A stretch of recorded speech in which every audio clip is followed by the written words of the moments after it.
The next thing we're going to do with this animation is a little bit of squash and stretch. Everything needs squash and stretch. It helps you feel more alive. So squash and stretch only has one control. It's translate Y. I'm going to right click and key selected here at frame 1. I know that I'm hitting the ground at frame 12, so I'm just going to come to frame 12 and I'm going to squish myself down. And then I'm going to take my root control and move so that my little footsies are back on the floor. All good.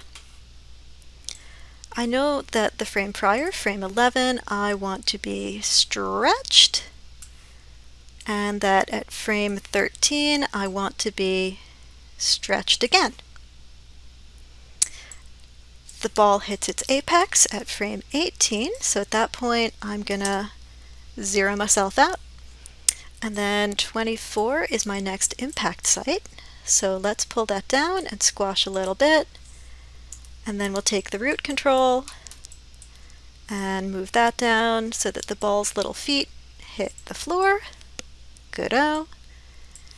Frame 23, we're going to take the S and we're going to stretch it up again. And the same thing at frame 25, we are going to stretch up again. The ball hits its apex at frame 27, so we'll zero that out, and then it hits the ground again at frame 30. So again, a nice little squash, and then we're just going to move the root control so that our little footsies hit the ground.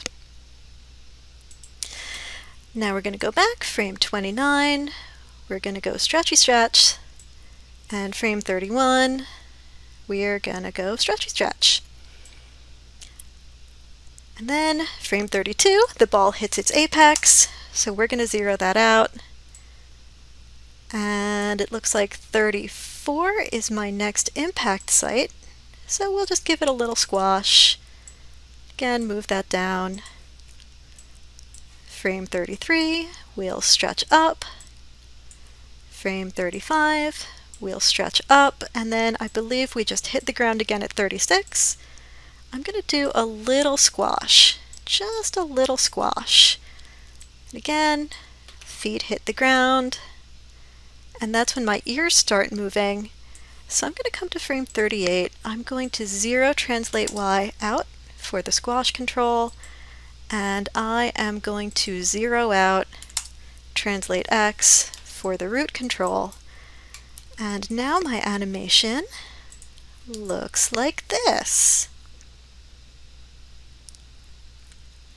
So you see, I'm not overly exaggerating the squash, but with it, the animation just feels a little bit more like the ball is actually alive and reacting to its surroundings. You can totally take this little animation and you can exaggerate the heck out of it. Maybe I want to pull this keyframe up, this keyframe down, really exaggerate the squash and stretch.